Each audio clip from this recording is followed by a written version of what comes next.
N'ayons pas peur des mots en direct sur iTélé, avec autour de cette table pour dialoguer autour de l'actualité, pour débattre autour de l'actualité. Serge Raffi, vous êtes rédacteur en chef au Nouvel Obs, bonjour. Bonsoir. Jean-Luc Manot, conseiller en communication, bonjour. Bonsoir.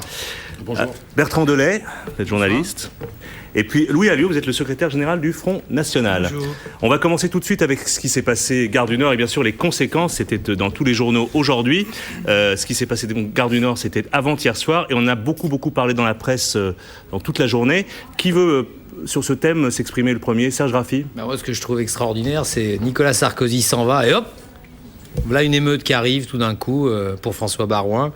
Ça me paraît très étrange, cette tout d'un coup cette espèce d'étincelle qui surgit. Très étrange, ça veut dire quoi? Je sais pas, je dis pas que c'est une opération qui a été téléguidée par la place Beauvau, ça serait ou par les anciens, parce que le pauvre François Baroin, je sais pas comment il a fait pour accepter ce poste, mais il est quand même encerclé par la garde rapprochée de Nicolas Sarkozy, donc c'est très bizarre quand même cette émeute tout d'un coup qui donne encore du grain à moudre et à Nicolas Sarkozy et alors, bien sûr à Jean-Marie Le Pen comme c'est pas permis. C'est quand même, il y a quelque chose de très bizarre, une interpellation d'un homme qui a quand même commis 22 délits auparavant, donc qui est réellement un délinquant quand même. Et tout d'un coup, il y a une espèce de provocation aussi grande. Alors on se dit, bon, soit c'est l'extrême gauche, ça paraît peu naturel, cette émeute comme ça, comme si elle était spontanée. Il y a quelque chose, je ne crois pas à cette histoire, il y a quelque chose qui me dérange. C'est marrant qu'à l'extrême gauche comme à l'extrême droite, on est quand même obsédé par la théorie du complot. C'est un truc, c'est insensé quand même. Alors Jean-Luc Manot, vous trouvez ça bizarre aussi? Est-ce que vous pensez que, par ailleurs, deuxième question, la sécurité fait un retour en force dans le débat présidentiel avec ces événements? Ouais. Aujourd'hui, elle a fait hier, elle a fait un retour en force. On en a beaucoup parlé. Moi, je crois pas trop au complot. Je trouve même que ce qui s'est passé hier, et qui est très grave, est hélas assez ordinaire, et pas seulement en France d'ailleurs, parce que les sociétés européennes vivent de temps en temps des événements de ce type. Moi, ce qui m'a frappé dans ce qui s'est passé à la Gare du Nord, c'est deux choses. La première, c'est un phénomène, dans un premier temps, de solidarité des gens présents, plutôt contre les flics. Et ça, c'est un élément nouveau, qui n'existait pas avant, et qui donc doit nous faire réfléchir au moins au mode opératoire de la police dans les interventions, dans les contrôles d'identité. Il y a une forme d'overdose et c'est une difficulté, parce que ce n'est pas juste de dire qu'hier, dans un premier temps, c'est 200 voyous, des bandes ethniques, comme dit Monsieur de Villiers, et comme on nous dira peut-être tout à l'heure Monsieur Alliot, qui hier ont causé le problème. Il y a d'abord un incident et puis une émotion autour. Puis il y a une deuxième chose derrière. C'est une autre question, c'est une perte de repère absolue dans la société, avec le fait que, malgré tout le monde trouve assez normal que le type paye pas son billet, et tout le monde trouve normal aussi d'aller mettre des coups sur la tête des forces de l'ordre, ce qui est dans une démocratie est parfaitement inacceptable dès l'instant où les forces de l'ordre, ce qui était le cas hier, respectent les règles et la loi. Bertrand Delay. Oui, je trouve que Jean-Luc a absolument raison. La façon dont la gauche est en train d'essayer de récupérer cette histoire sur l'échec de Sarkozy. Moi, je pense que quand on est un élu politique ou qu'on brigue la présidence de la République, quel qu'il soit, on ne peut pas se réjouir de gens qui vont agresser les forces de l'ordre dans une situation normale et légitime, encore une fois. J'ai dit quand même, le type de RATP se prend des coups de boule, c'est normal que la police intervienne. Enfin, à un moment donné, il faut qu'on est dans quelque chose de l'ordre normal. Par contre... Mais qui s'est réjoui? Moi je sais pas, j'entends la réaction des socialistes, j'entends la réaction des Verts. Ils se sont pas réjouis, je crois pas. Non, ils se sont pas réjouis, mais enfin ils ont quand même expliqué, ils ont justifié ce qui se passait. C'est-à-dire qu'en gros, ils ont stigmatisé. Mais non, ça, je suis désolé. Quand j'entends les Verts, quand j'entends d'une situation de crise entre la police et effectivement une partie de la jeunesse. Hier soir, le responsable des Verts élu au Conseil régional d'Île-de-France nous expliquer qu'au fond cette histoire avait simplement lieu parce que ça posait non pas le problème de la fraude et de l'agression, mais ça posait le problème de la gratuité du transport pour les gens démunis. Enfin, je suis quand même désolé, mais on voudrait banaliser simplement la fraude et la resquille, qu'on s'y prendrait pas autrement. C'est allez-y resquiller, puisque nous on est pour la gratuité des transports. C'est pas ça qui a été dit. on marche sur la tête quand même. Toute petite genre tout ce qui a été dit. Ça, je l'ai entendu hier soir. Moi, je sais pas si la gauche, parce que et après Louis Alliot, Ségolène Royal, comme ça lui arrive quand même assez régulièrement. Elle a dit tout et le contraire de tout hier. Elle a commencé par dire c'est la faute à Sarkozy. Après, elle dit c'est quand même la faute au type qui paye pas son billet. Donc il y a un peu de tout. Il suffit d'attendre. De toute façon, on trouve toujours tout dans le discours de Royal. Bon, ça c'est le premier élément. Mais ce qui me frappe, c'est qu'évidemment, on peut dire que l'opposition s'est jetée avec pas mal de gourmandise sur l'affaire. Et elle est tombée dans un piège, absolument. Évidemment. Elle tombe toujours dans ce piège parce que vous le vouliez ou non, quand il y a des émeutes en France, ça fait jamais voter à gauche. Louis Alliot. Oui, mais écoutez, moi je pense que le feu n'a jamais été éteint depuis les émeutes de banlieue de décembre 95. On a acheté une fois de plus la paix sociale ou la paix civile, comme on veut, et la braise couve toujours. Et à la moindre étincelle, ça peut reprendre. C'est un échec. Pas seulement d'ailleurs de M. Sarkozy qui en porte la responsabilité, il a été ministre de l'Intérieur, mais de la droite et de la gauche au gouvernement, parce que ces jeunes aujourd'hui, comme le disait M. Manot, n'ont aucun repère. Ils sont livrés à eux-mêmes, ces jeunes, le plus souvent, comme on l'a vu, issus de l'immigration, considèrent qu'il n'y a pas de loi, il n'y a pas de règles, il n'y a rien. C'est l'anarchie. Et le phénomène, vous disiez, n'a pas été spontané. On a commencé par arrêter quelques personnes, et puis par le téléphone portable, par les nouveaux moyens, si je puis dire, de communication, vous commencez à 5, vous finissez à 200, puis vous vous en prenez aux forces de l'ordre, au mobilier urbain, finalement au service public, à l'État, à tout ce qui représente de près ou de loin la société française, l'État de droit. Mais c'est justement ça qu'il faut contester aujourd'hui, mais ça passe par un changement complet de politique. Le problème, monsieur Alliot, c'est que la matraque, si je puis dire, en l'occurrence là, que l'intervention des forces de l'ordre ait lieu, c'est vrai. Mais le discours sécuritaire, le discours de la matraque à tout prix, la disparition de la police de proximité, comme l'a mise en place Nicolas Sarkozy, avec l'idée qu'il fallait absolument ratisser la Karcher, la racaille, etc. Ça a absolument mis le feu. Voilà, c'est-à-dire, mais non, le problème fondamental, c'est que votre politique à vous, elle sera encore pire, elle provoquera encore plus d'émeutes. Ça sera bien pire. Ces conclusions-là. Oui, mais c'est ce que j'ai le droit de dire ça. La matraque, le système de la matraque, de la répression à tout prix, provoque exactement l'inverse. Il y a une rupture dans la société. Ce que je pense aujourd'hui, c'est que l'arrivée du thème de l'insécurité dans la campagne, c'était écrit.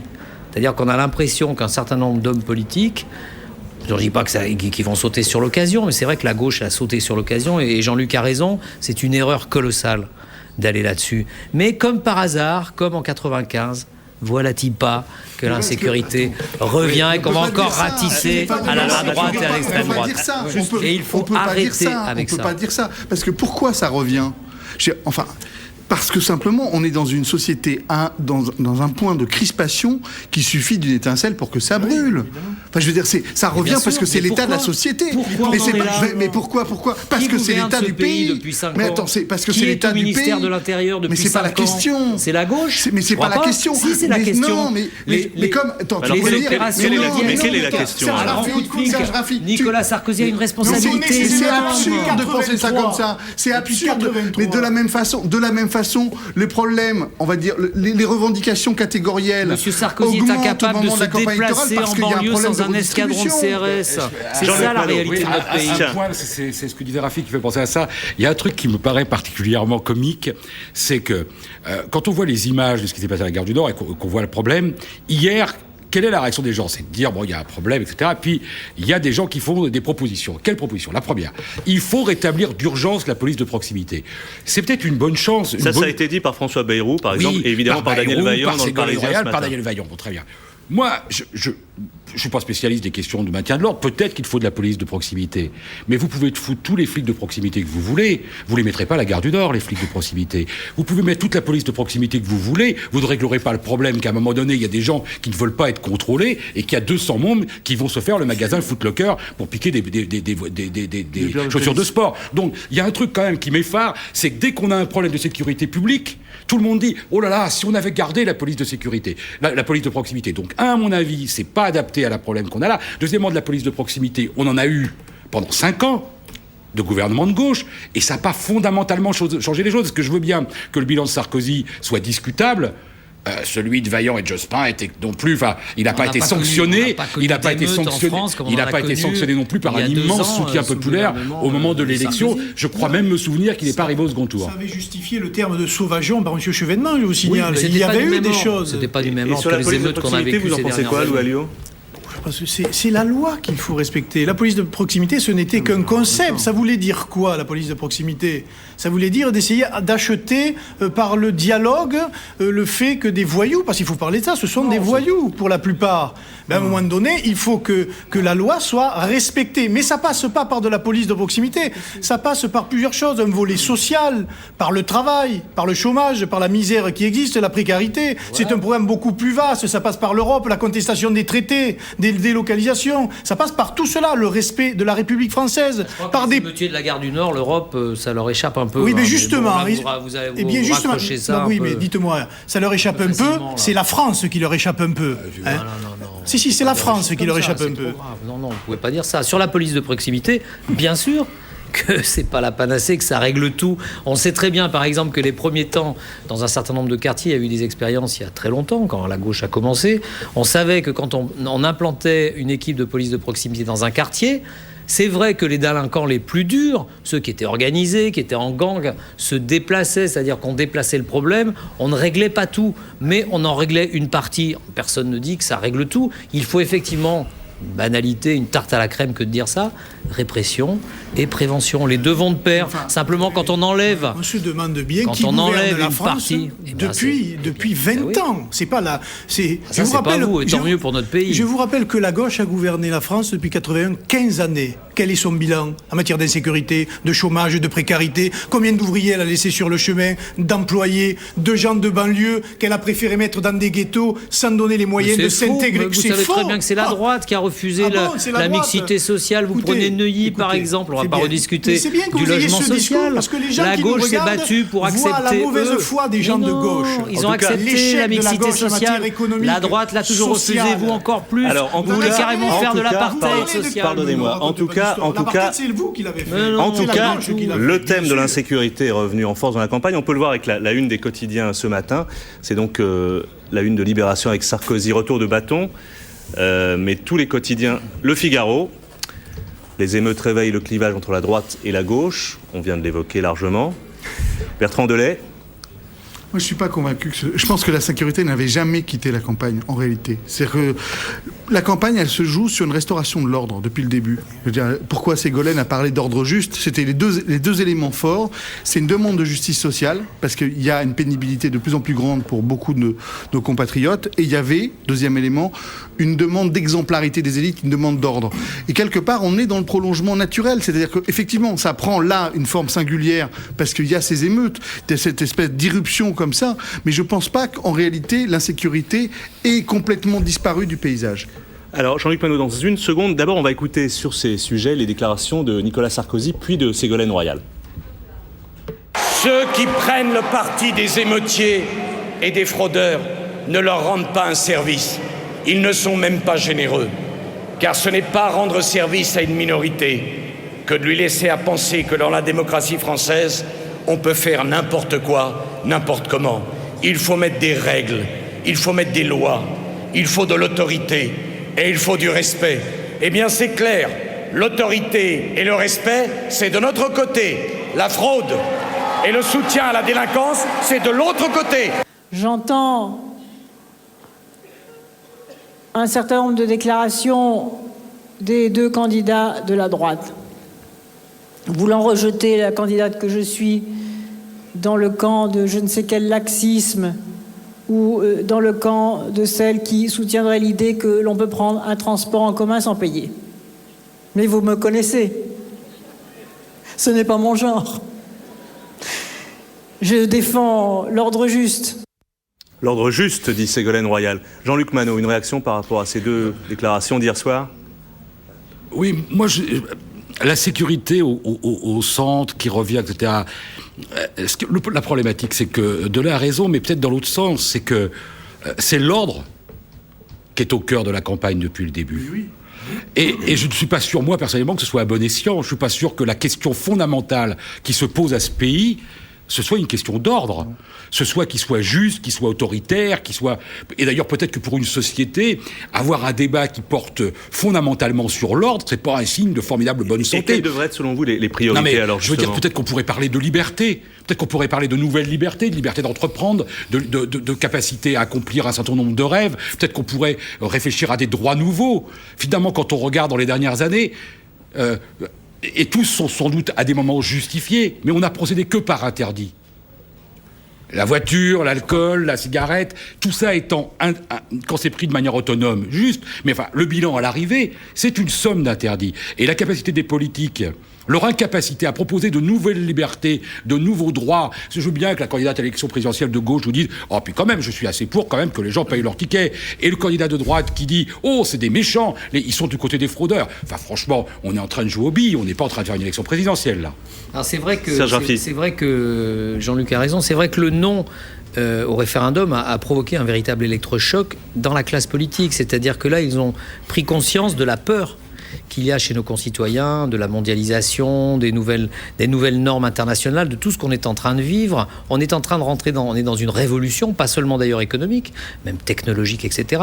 Tout ce monde-là fait peur. Donc quand quelque chose fait peur, il faut qu'on l'encadre d'un certain nombre de normes, de règles, de l'ordre, etc. Or, ce n'est pas comme ça qu'on fait avancer une société. On l'a fait avancer dans la confiance. Et le problème fondamental, c'est que nos gouvernements, nos gouvernants ces dernières années n'ont jamais montré eux-mêmes l'exemple. Ce gouvernement de droite n'a pas arrêté de se chamailler, de se battre eux-mêmes. Moi, j'ai assisté à une réunion à l'hôtel Matignon où des gens de banlieue disaient à Dominique de Villepin « Mais comment voulez-vous qu'on vous croie quand vous parlez d'ordre alors que vous-même, dans votre gouvernement, vous passez votre temps à vous bagarrer et à batailler ? On ne vous croit plus. » Ça, c'est vrai. Ça, c'est une réalité. Louis Alliot. Oui, non, on parlait d'ordre, mais pour qu'il y ait de la stabilité, il faut un minimum d'ordre pour pouvoir bâtir des projets. Ça doit être la priorité de la campagne. C'est ça que disait Jean-Luc Manot. Oui, c'est qu'au fond, est-ce que l'ordre doit être un débat prioritaire? C'est pas l'ordre. Moi, je vois comment ça se passe. Vous m'excuserez, je viens de Monsieur Raffi, de mon sud-ouest natal, plutôt socialiste et de gauche.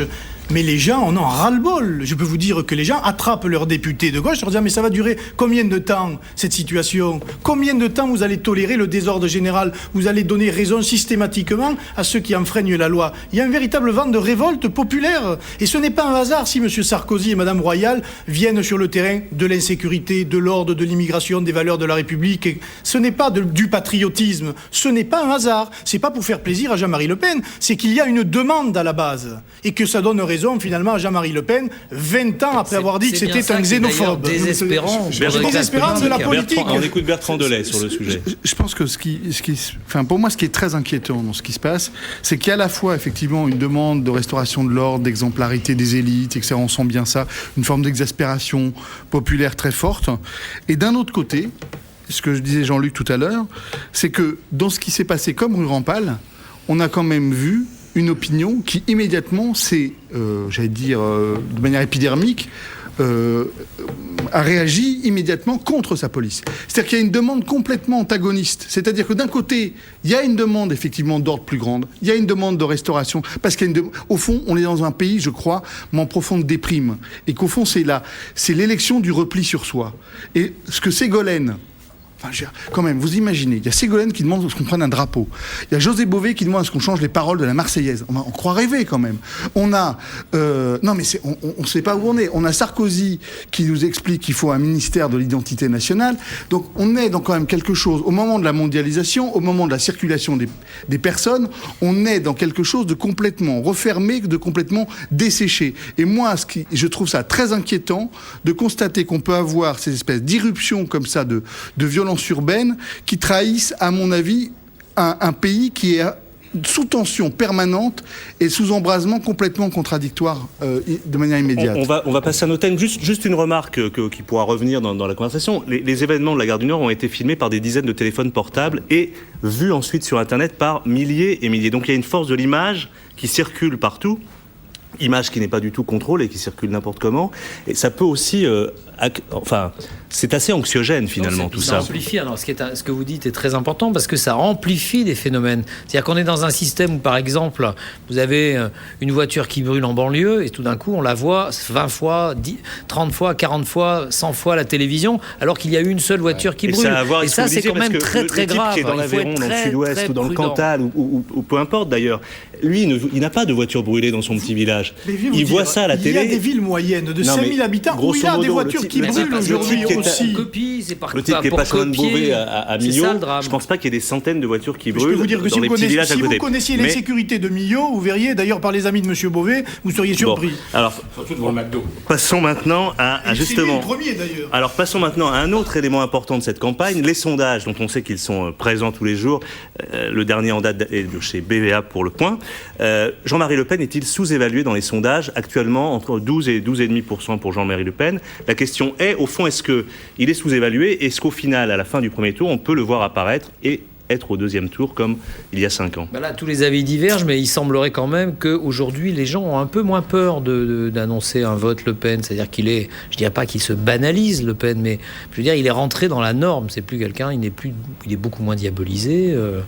On parle avec les gens du Front National. Il n'y a plus ce côté ostracisé. Non, mais c'est vrai. Et c'est important de le dire. Donc, je ne crois pas qu'il soit autant sous-évalué qu'on le dit. C'est-à-dire, je pense qu'il est peut-être à 14-15, mais pas plus. Jean-Luc Manot?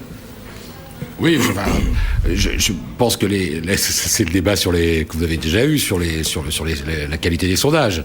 C'est vrai, quand on lit le paquet du Canard enchaîné sur les sondages, on se fait peur nous-mêmes de les commenter avec autant d'assiduité quand on voit le doute qu'il y a sur la qualité, et pas sur la qualité seulement d'ailleurs, sur la capacité qu'on a réellement à tester, à sonder, à tester 2 millions de nouveaux électeurs. On n'a pas de clé pour redresser le vote, donc c'est évidemment compliqué. Moi, j'ai tendance à penser que les constantes du vote pour le Front National sont toujours présentes dans la société. Et je ne vois pas de raison fondamentale qu'il soit un score formidablement inférieur à ce qu'il a fait réellement. La seule chose qui peut le faire, c'est que le candidat de la droite est sur une thématique qui peut séduire un certain nombre d'électeurs du Front National. Et que la candidate de gauche ayant repris la lepénisation des esprits, enfin, elle en est aussi victime ou actrice. C'est vrai que la lepénisation est un peu partout. Donc c'est peut-être moins un privilège de Le Pen lui-même. Donc c'est un succès de la lepénisation et peut-être un score plus difficile pour Le Pen. Donc, vous demandez de faire un pronostic. Je pense qu'il est au-dessus de ce qu'on dit dans les sondages et qu'il ne peut pas arriver au deuxième tour.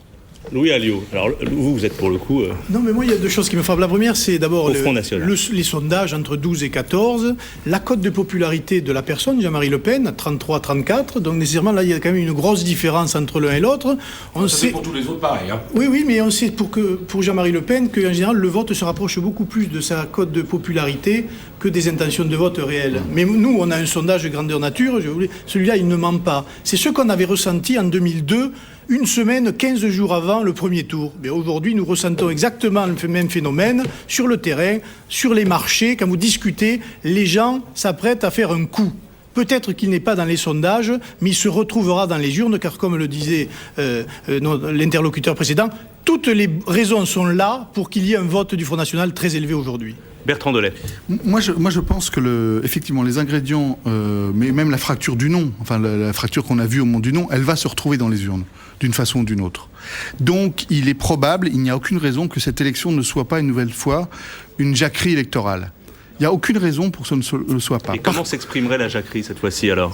Je ne garde pas dans le marc de café. Moi, j'ai la sensation, malgré tout... Non, mais vous avez une intuition. Jacquerie populaire avec Le Pen, jacquerie bon chic, bon genre avec Bayrou. Mais j'ai la sensation, en même temps, dans les travaux que je fais, moi, d'immersion en ce moment dans la société française, dans les enquêtes, la chose que il me semble, c'est que, enfin, c'est ce qui ressort, dans la plupart des entretiens qu'on a, c'est que le vote protestataire pur est moins puissant. Parce que la vie est devenue tellement difficile pour beaucoup qu'au fond, les gens aspirent à des solutions. Et qu'au fond, Jean-Marie Le Pen ne peut pas se présenter, et je pense que c'est une des clés de la popularité de Bayrou, c'est que, comme l'a très bien dit Olivier Duhamel, c'est un vote protestataire utile. C'est-à-dire qu'il apparaît comme un vote protestataire avec une culture de gouvernement, entre guillemets. Et de ce point de vue-là, je pense que c'est l'élément qui peut limiter le score de Jean-Marie Le Pen par rapport à ce qui s'est produit en 2002. Louis Alliot, puis Jean-Luc Manot. Oui, écoutez... Monsieur Bayrou partage aux yeux des Français le bilan des politiques qui ont été menées par la droite et par la gauche. Je ne vois pas comment du jour au lendemain il pourrait apparaître un peu comme le chevalier blanc de la politique. Non, je crois qu'aujourd'hui les Français ont fait le bilan après la Constitution sur l'Europe où ils ont voté contre la totalité des élites. Ils font le bilan que la droite et la gauche c'est quand même bonnet rose et rose bonnet, c'est la même chose. Qu'est-ce qui différencie aujourd'hui Monsieur Sarkozy et Madame Royal si ce n'est la tonalité de leur discours, puisqu'ils sont tous fidèles à la politique européiste de Bruxelles. Ils l'ont dit les deux. C'est sur ce sujet-là aussi que beaucoup de choses vont changer. La politique agricole commune, les délocalisations, les droits de douane aux frontières, les emplois qui partent à l'étranger, tout cela va jouer beaucoup, va peser beaucoup dans la balance. Et ce n'est pas ni M. Bayrou qui est le plus européiste, ni M. Sarkozy, ni Mme Royal qui vont régler le moindre problème de ce pays. Ce que vous proposez, le problème, c'est que c'est une France bunkérisée. C'est une France qui sera enfermée sur elle-même. Je ne sais pas si vous arrivez bien à comprendre le sens de notre projet. Complètement dévorée par la mondialisation. Ça sera encore pire. C'est la caricature. Mais non, c'est ça la réalité. Non, mais je crois que ce que je vais dire va évidemment pas faire plaisir à M. Alliot, mais c'est pas très grave. Ce sera pas la première ni la dernière fois. Oui, c'est dans la nature des choses. Mais surtout, ce que je pense qui peut réduire le score de Le Pen, c'est que les gens ont fait l'expérience de ça. Et ils ont vu que ça ne servait à rien. Rigoureusement à rien de voter Le Pen. Voter à droite et à gauche, ça permet à un moment de dire son mécontentement. Mais quand on est en termes électoraux, chacun sait, même si M. Alliot nous dit exactement le contraire, mais il est assez intelligent pour savoir parfaitement que ce que je dis est la réalité. Sociologiquement, culturellement, politiquement, ce pays n'élira pas Jean-Marie Le Pen président de la République. Oui, mais il a fait une révolution. Pour moins que ça. Mais il n'élira pas ce pays. Son attachement aux droits de l'homme, aux libertés, ce qu'il a au fond de lui-même, lui interdit d'aller dans un parti qui continue à être un parti autoritaire et qui, sur les questions du racisme, de l'antisémitisme, le moins qu'on puisse dire, n'est pas vraiment au clair. Et donc, ça ne fera pas à Le Pen président. Donc, c'est vrai que les gens, ils ont aussi fait cette constatation-là, c'est qu'ils l'ont fait pour une fois, mais qu'à l'arrivée, ça ne sert pas à grand-chose. Surtout que, Bertrand Delay, dans l'élément protestataire du vote en 2002, au fond, on a voté pour faire... Il y avait cette dimension, parce que le vote Le Pen est un vote, moi je ne le qualifierais jamais d'extrême droite, c'est un vote qui est devenu un vote anarchiste depuis un certain nombre d'années. Donc au fond, c'est un vote de rupture face au... Comme le nom, comme l'avait dit Baudrillard, c'était un non oui, c'était un vote de rupture face à l'ensemble de sa vie. De vote anarchiste, parce que il y en a un qui reste tout à fait... Oui, non, mais d'accord, mais c'est un vote protestataire au sens étymologique du terme et radical du terme. Simplement... ça a amené quoi ? Ça a amené Jacques Chirac, élu par 85% des voix, qui s'assoit sur une partie des électeurs de gauche. Donc si on voulait plus grand démenti de l'utilité du vote Le Pen, il n'y a pas. C'est-à-dire que les gens qui ont pu être séduits par ce ni droite ni gauche, etc., l'alchimiste de talent que peut être Le Pen à certains égards, au fond, ça a eu l'effet complètement contraire, c'est-à-dire que plutôt que de faire péter le système, ça a relégitimé encore un peu plus le président de la République sortant. Donc c'est l'effet inverse de celui escompté. Allez, un mot de Louis Alliot, je crois que vous vous trompez, mais grandement sur ce qui est en train de se passer, ce qui est inutile, et les Français l'ont bien compris, ils avaient une forte espérance en 81, elle est terminée avec la gauche, ils votent à droite, ils votent à gauche, ils votent à droite avec la gauche, c'est terminé. Ils ont bien compris que leur avenir ne passera plus par ces forces politiques-là, et vous sous-estimez, je crois, la révolte des Français aujourd'hui. Alors, je vous rappelle l'adresse internet sur laquelle vous pouvez réagir à tous ces propos jusqu'à la fin de l'émission, nppm.itv@canalplus.fr. Et maintenant, voici les titres de l'actualité. On enchaîne maintenant, toujours sur la campagne électorale, et avec un chiffre qui est arrivé aujourd'hui. Un chiffre très contesté, et notamment par vous, Louis Alliot, et par le Front National, c'est le chiffre des chômeurs. 8,4%, 2 066 000 chômeurs, un chiffre qui est l'un des plus bas enregistrés en France depuis 1983. C'est un chiffre que vous avez largement contesté. Pourquoi ? Alors que c'est un instrument de mesure qui est valable, c'est le BIT qui donne les chiffres, donc c'est valable dans toute l'Europe. Apparemment, les chômeurs eux-mêmes, ceux qui cherchent un emploi, ne sont pas du tout d'accord avec cela. C'est curieux, un mois avant l'élection, il y a un bon chiffre pour le gouvernement, pour M. Sarkozy, mais il y a toujours des stages, des formations, des emplois jeunes dans les régions qu'on oublie trop souvent, qui ont été faits par les exécutifs régionaux socialistes. Tout ce qui fait que on fait baisser les statistiques du chômage, et je crois que là encore, nous sommes sur des chiffres... d'opportunisme électoral. Voilà, on n'a pas attendu après les élections, on le fait juste avant, mais personne n'y croit, laissez-moi vous le dire. Est-ce qu'on peut le mettre au crédit de Dominique de Villepin ? Serge Raffi. Non, mais moi, ce que je trouve intéressant dans ces chiffres, c'est qu'au fond, il y a deux mondes. Il y a le monde de la rhétorique politique, du débat politique, que le gouvernement agit, etc., qu'il fait ce qu'il peut. Et il y a une société économique qui fonctionne de toute manière, qui a ses règles, qui avance, etc.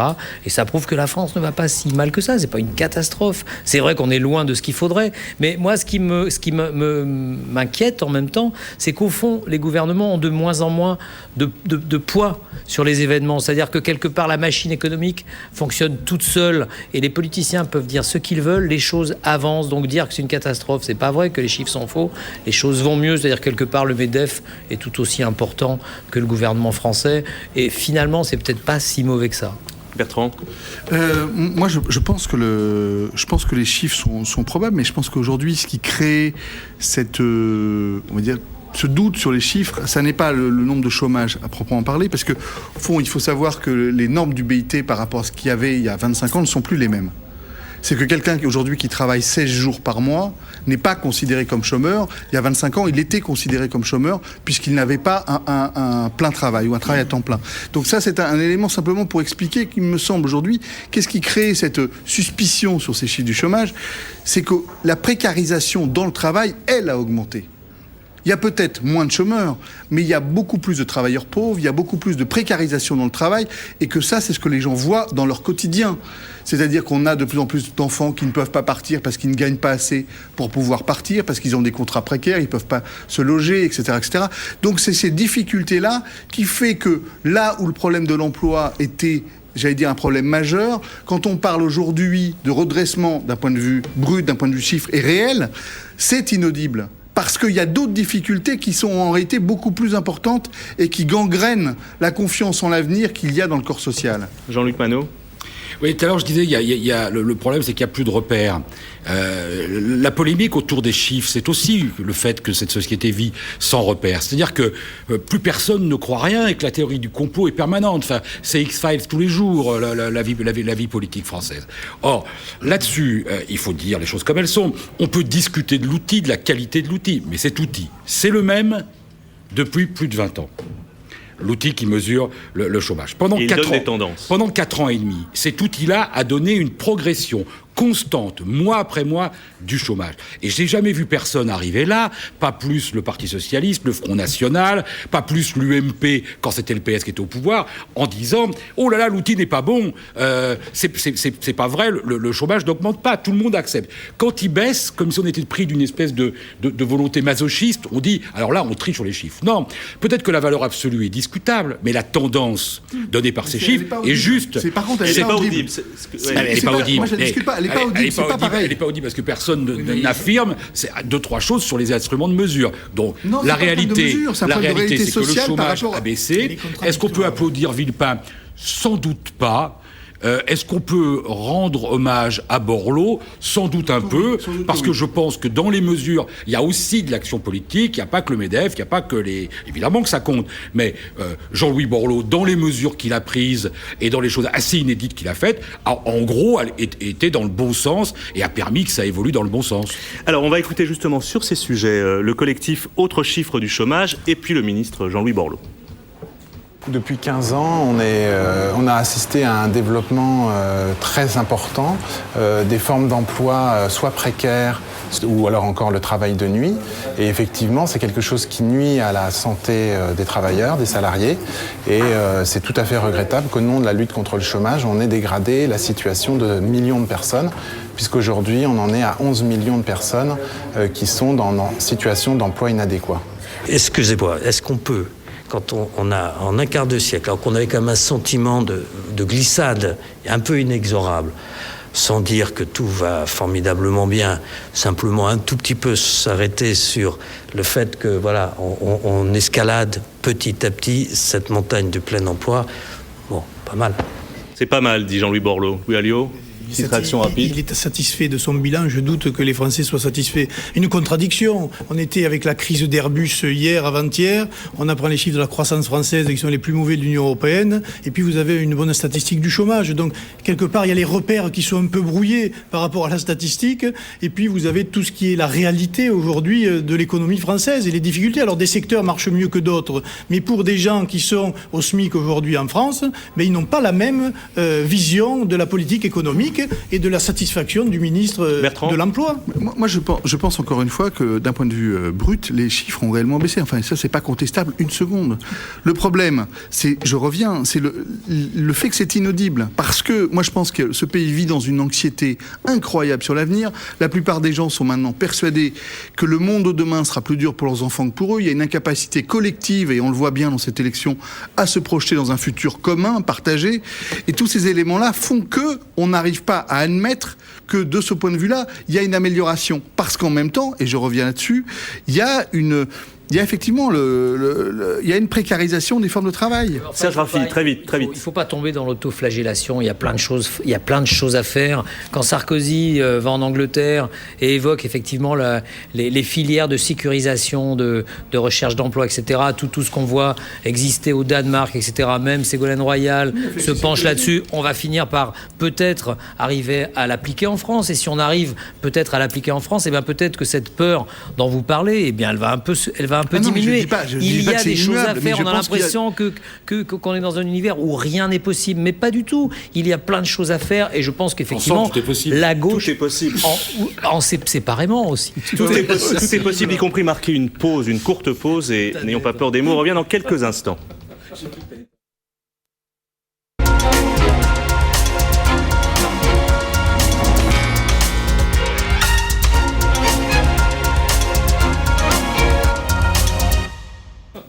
N'ayons pas peur des mots. La suite. Alors, une petite devinette pour vous autour de la table, Serge Raffi et les autres. Qui a dit « Il faut sortir de l'idéologie punitive du profit.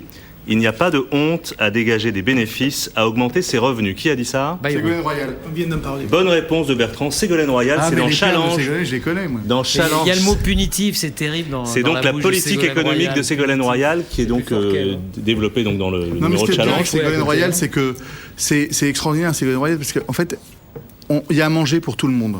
Il y a vraiment à manger pour tout le monde. C'est extraordinaire. C'est que là, un petit coup pour les altermondialistes, là, avec Challenge, un petit coup pour les patrons. Il y a à manger pour tout le monde. C'est extraordinaire. Mais il y a le Martinet aussi. Il y a le Martinet, mais c'est la mère Fouettarde. C'est un forum participatif, elle toute seule. Oui, c'est ça. Alors, est-ce que vous n'avez pas le sentiment de sombrer dans ce que Mazarine Pinjot dénonçait hier dans Le Parisien, c'est un certain machisme, mais bien sûr, les uns et les autres. Non, mais ça, c'est extraordinaire. Oui, on peut pas dire. Moi, j'avais dit ici, j'avais déjà dit que j'avais de sérieux doutes sur les capacités de Ségolène Royal. Donc voilà, j'ai toujours les mêmes doutes, j'avoue. Mais alors on m'avait dit que c'était du machisme. J'ai toujours dit oui, mais j'ai Simone Veil en face de moi. Je ne le dis pas de Simone Veil, mais je le dis de Ségolène Royal. Et je persiste et je signe aujourd'hui. Ça veut dire qu'aucune des propositions qu'elle développe dans Challenge, là sur l'économie, qui sont très complètes, hein, elle répond à des patrons, ne vous semble crédible? Bien sûr. Un mot. Est-ce qu'on peut répondre sur parce on peut répondre à tout, Jean-Luc. Donc non, on peut commencer tout de suite. Le truc lancé du machisme, je vois bien que Mazarine Pinjot, c'est quand même ça a duré 3 mois. Hein. Pendant 3 mois, on ne pouvait pas poser une question, dire un mot sur Ségolène Royal sans être accusé de machisme, y compris le pauvre journaliste américain qui lui disait et vous pensez quoi de la situation au Liban, et qui répondait vous n'auriez pas posé cette question à un homme. Donc je dis, il y en a ras le bol de cette accusation-là. Moi, si demain on mettait monsieur, je sais pas, n'importe quel monsieur Raoult ou monsieur Hérault ou monsieur Montebourg, candidat président de la République, je dirais ils ne sont pas capables, ils n'ont pas la compétence pour le faire. Je revendique le droit qu'on puisse le faire au féminin. Comme je revendique le droit de dire qu'il y a des femmes formidables qui peuvent être Premier ministre, qui peuvent être président de la République. J'allais dire pape, c'est le seul truc qui leur est à peu près interdit, et c'est pas de ma faute. Donc on a le droit de dire ce qu'on veut, mais on a quand même le droit de mettre en cause la compétence ou les qualités de quelqu'un sans être machiste. Ouais. Enfin, Serge Raffi. Moi, ce que je crois... Et on revient un peu à l'économie aussi. Hein. Ce que je crois, c'est que autour de Ségolène Royal, il y a énormément de compétences, de gens qui ont gouverné ce pays pendant des années, qui sont avec elle et qui donc connaissent parfaitement l'économie de ce pays et qui vont la soutenir. C'est vrai qu'elle a dit que quand on lui pose des questions d'économie, elle verrait ça avec son secrétaire d'État au budget. Monsieur Besson, non, mais il y a des choses qui devraient vous plaire. Même Louis Alliot, elle défend beaucoup les PME, par exemple, par rapport aux grandes entreprises. Elle vient de s'apercevoir qu'effectivement, le premier employeur de France était les PME, les artisans. Mais non, c'est pas vrai. Les commerçants. Dans sa propre région, elle l'a toujours soutenu, ça. Il ne faut pas dire ça. Oui. Non, mais elle s'est beaucoup battue pour les PME dans sa région. Elle est la candidate en Charente-Poitou, elle s'est battue pour ça. Du Parti socialiste. Et elle aspire à être au second tour, ce que je commence à douter, très honnêtement. Elle commence au second tour. Comment va-t-elle rassembler des gens qui passent leur temps à dire non au profit, il faut confisquer les profits, etc., tout en disant dans l'interview en question que le profit était quelque chose de bien. Effectivement, le but d'une entreprise, c'est de faire des profits. Non, ça c'est vrai. Ça c'est quand même une caricature. Parce que honnêtement, on peut penser que le Parti socialiste. Moi, j'ai pas me retrouver à défendre Ségolène Royal, mais sur un point quand même. Ça fait. Vous êtes parti pour. Ça fait quand même. Non, mais je défends la gauche pour un point. Ça fait quand même quelques années. Serge, attendez. Laissez parler Bertrand. Ça fait quand même. Sinon, on n'entend pas. Ça fait quand même quelques années que la gauche sur le terrain économique a une vraie crédibilité. Enfin, je veux dire, on peut penser ce qu'on veut de la gauche, mais ça fait quelques années qu'elle est crédible. Jospin n'a pas mal géré ce pays. On peut ne pas être d'accord sur un certain nombre de choix. Moi, je pense que la grande erreur de la gauche, c'est qu'elle elle ne comprend plus la réalité sociale du pays. Si il y a un vrai reproche qu'on peut faire au PS, il me semble que c'est celui-là. Mais c'est pas de pas être un parti gestionnaire. Moi, ce que je veux dire simplement, c'est que le programme défini par Ségolène Royal en matière d'entreprise, etc., c'est un programme qui n'est pas... Il n'y a pas de nouveautés fulgurantes, et en même temps, il y a des choses intelligentes à l'intérieur. Il y a une chose qui est quand même assez nette, c'est que la social-démocratie est assumée. Alors, voilà. C'est que maintenant, l'idée que c'est avec, malgré tout, des entreprises qu'on fait des emplois, et pas comme le Parti socialiste l'a pensé trop longtemps. Une partie du Parti socialiste l'a pensé trop longtemps. Avec l'État qu'on en fait, c'est quelque chose qui a beaucoup évolué. Je crois d'ailleurs donc que Ségolène Royal, de temps en temps, écoute ce que dit Dominique Strauss-Kahn et qu'elle finit par en tenir compte. Et c'est donc une bonne chose. Ça, c'est le premier élément. Oui, c'est un scoop, et manifestement, ça a l'air d'être le cas dans le programme. Mais globalement, si je peux me permettre, chez les différents candidats, il y a un accord qui va d'ailleurs du Front National au Parti Socialiste. Là-dessus, il y a la bande des quatre, et à juste titre, tout le monde est assez d'accord sur le fait que c'est autour des PME que les choses doivent se développer. Non, mais vous avez été les premiers pour dire tout. Historiquement, Jean-Marie Le Pen est le défenseur de ces gens-là.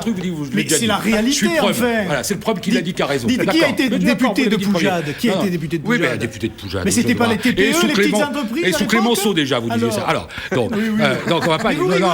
Aujourd'hui, la gauche... Pas pleurer non plus. Non, mais attendez, la gauche, elle a un bilan économique. Ce que je veux dire, les quatre aujourd'hui...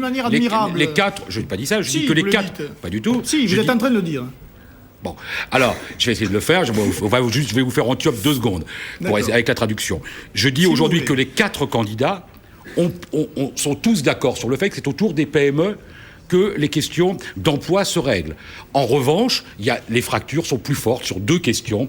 La fiscalité, parce qu'en fait, la réalité du débat droite-gauche et du débat entre les partis, il est sur comment redistribuer. Ça va redistribuer. Si on privilégie les revenus du travail ou les revenus du capital, le curseur c'est précisément là-dessus. C'est sur cette question d'ailleurs que nous allons interrompre cette conversation pour 2 minutes sur un thème qui n'est pas si anecdotique que ça, les machines à voter électroniques. Le Conseil constitutionnel a d'ailleurs rappelé que ces machines sont autorisées depuis non pas Pierre Poujade, mais 1969 et l'élection de Georges Pompidou. Qu'est-ce que vous en pensez des machines à voter, du vote électronique ?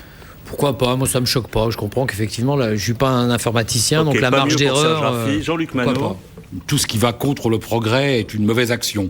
Donc pourquoi pas, si c'est très contrôlé, et le contrôle, ça veut dire que les représentants des candidats dans les bureaux de vote doivent avoir un droit d'accès pour voir comment ça fonctionne. Donc pas celle de Floride en 2000? Non. Pas les mêmes? Non. Bertrand? J'ai rien contre. Louis Alliot? Non, on est assez réticent. Depuis toujours, vous étiez pour? Non.